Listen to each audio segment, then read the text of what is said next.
अमरावतीतील मसानगंज परिसरात जुन्या वादातून रविवारी सायंकाळी झालेल्या हत्याकांडाने खळबळ उडाली आहे। आदर्श गुप्तावर चाकूने हल्ला करून त्याची निर्गुण हत्या करण्यात आली। या घटनेनंतर पोलिसांनी वेगवान हालचाल करत विविध शोध पथके तैनात केली।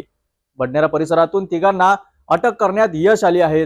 24 तासाच्या आत पोलिसांनी जोरदार प्रयत्न करीत आरोपींच्या मुचक्या आवळल्यात। तपासादरम्यान आरोपींच्या ताब्यातून महत्त्वाचे पुरावेही जप्त करण्यात आले असून चौकशीत धक्कादायक खुलासे समोर येत आहेत।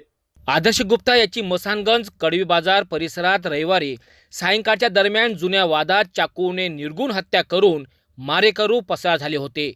या घटनेने मसानगंज परिसर सह जिल्हा सामान्य रुग्णालयात मृतकाचे नातेवाईक आणि मित्रांनी मोठी गर्दी केली होती। काही वेळ परिसरात आणि रुग्णालयात तणावाचे वातावरण निर्माण झाले होते।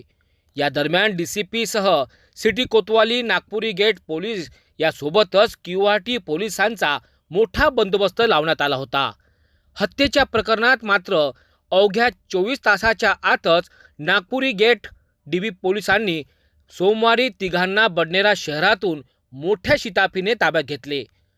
38 वर्षीय पंकज उर्फ पिंट्या सुरेश साहू, 48 वर्षीय कैलास सुरेश साहू तर 35 वर्षीय शैलेश सुरेश साहू यांना ताब्यात घेतले।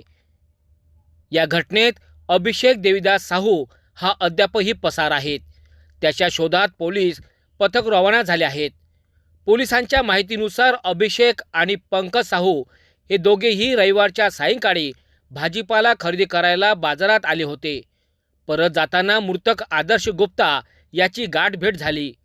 या दरम्यान दोघांनी रागाने एकमेकांना पाहिलं। मृतक पुन्हा परत येऊन पुन्हा त्यांच्यामध्ये शाब्दिक वाद होऊन अभिषेक साहू याने त्याच्या जवळ असलेल्या चाकूने आदर्शाच्या डाव्या मांडीवर सपासप वार केले। यावेळी पोलिसांनी धाव घेऊन आदर्श याला रक्तबंबाळ अवस्थेमध्ये जिल्हा सामान्य रुग्णालयात दाखल केले। मात्र उपचारादरम्यान आदर्श गुप्ता याचा मृत्यू झाला। पोलिसांनी काही वेळ या हत्येची गेल्या वर्षी ऑक्टोबर महिन्यात झालेल्या विक्की पटरिया याच्या हत्येच्या दिशेने तपास केला। मात्र त्या घटनेसोबत कोणताही संबंध नसल्याचे नागपुरी गेट पोलीस निरीक्षक हनुमंत उर्ला गोंडावार यांनी सांगितले। मृतक आदर्श गुप्ता याला 2 महिन्याची मुलगी आहे। तो वडिलांना कामात सहकार्य करीत होता। मारेकरी अभिषेक साहू हे विक्की पटेरिया खून प्रकरणात कारागृहात असताना काही दिवसाआधी जामीनवर त्यांची सुटका झाली होती। त्यात अभिषेक साहू याचा पुन्हा आदर्श गुप्ता याच्या खून प्रकरणात सहभागी झाला। आता पोलीस त्याच्या शोधात लागले आहेत। या प्रकरणात आणखी कोणाचा समावेश आहे याचा तपास आता नागपुरी गेट पोलीस करीत आहेत। काल दिनांक 2/3/2025 रोजी सायंकाळी 7 वाजेच्या सुमारास अभिषेक शाहू व पंकज शाहू हे इतवारा मार्केट या ठिकाणी भाजीपाला खरेदी करण्यासाठी आले होते। भाजीपाला खरेदी करून घरी जात असताना मृतक आदर्श गुप्ता हा 2 व्हीलरवर तो जात असताना एकमेकांची भेट झाली। त्या भेटी दरम्यान एकमेकांना वटारून पाहिले। या कारणावरून त्यांच्यात शाब्दिक बाचाबाची झाली। त्यानंतर पुढे ते निघून गेले होते। परत आदर्श गुप्ता हा अभिषेक शाहू आणि पंकज शाहू यांच्याकडे परत आल्याबाबतची माहिती आहे। त्याच्यात पुन्हा त्यांच्यात तीव्र शाब्दिक बाचाबाची होऊन त्याच्यातून मग अभिषेक जो शाहू आहे तो त्याच्याकडील असलेला चाकूने त्याच्या मांडीवर, डाव्या बाजूच्या मांडीवर वार केला। त्याच्यातून त्याला ब्लिडिंग झाले। त्यातून त्या जो आदर्श गुप्ता आहे त्याला इरविन हॉस्पिटल या ठिकाणी गाडीवर 2 व्हीलरवर रवाना करण्यात आले। त्यांनी त्या ठिकाणी त्याला डॉक्टरांनी मृत घोषित केलेले आहे। या प्रकरणात किती आरोपी आपण ताब्यात घेतलेले आहेत?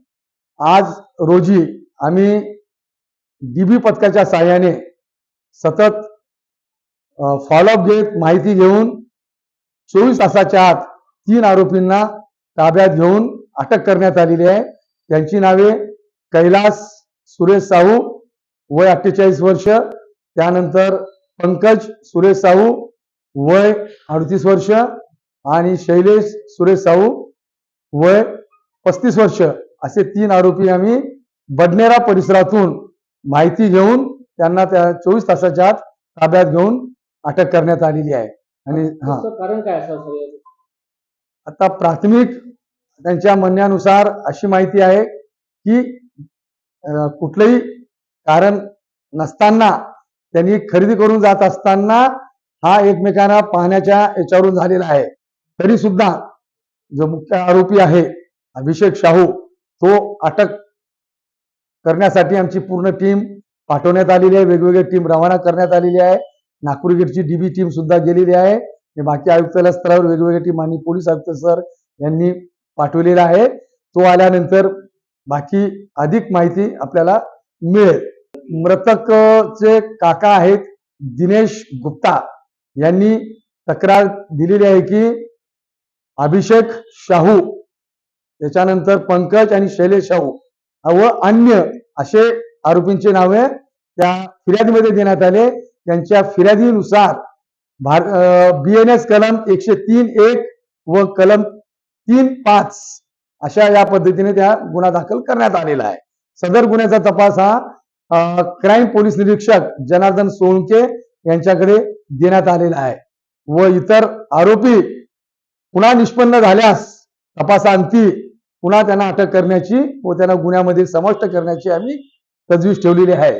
सदरची कामगिरी माननीय पोलीस आयुक्त नवीनचंद्र रेड्डी सर, माननीय पोलीस उपायुक्त झोन 2 गणेश शिंदे सर, माननीय पोलीस उपायुक्त zone 1 sir Sagar Patil sir, गाडगेनगरचे आमचे सहाय्यक पोलीस आयुक्त अरुण पाटील व इतर वरिष्ठ अधिकारी यांच्या मार्गदर्शनाखाली व सदर तात्काळ त्यांच्या मार्गदर्शनाने आम्ही सर्व प्रयत्न तात्काळ आरोपी शोधण्याचा प्रयत्न केलेला आहे.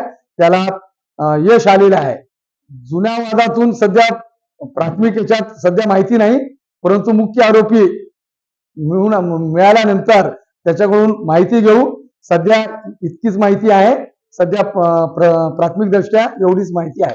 पोलिसांकडून मिळालेल्या माहितीनुसार हत्येतील मुख्य आरोपी सध्या फरार असून त्याच्या शोधासाठी वेगवेगळे पथके तैनात करण्यात आली आहेत. नागपूर गेट पोलिसांचे पथक या गुन्ह्याचा कसून तपास करीत आहेत आणि लवकरच उर्वरित आरोपींना न्यायालयात हजर करण्यात येणार आहेत. तर मसानगंज हत्याकांडातील या मोठ्या कारवाईमुळे पोलिसांनी एक पाऊल पुढे टाकले असले तरी मुख्य आरोपीच्या अटकेसाठी अजूनही शोध मोहीम सुरूच आहेत. पुढील अपडेटसाठी पाहत रहा सिटी न्यूज.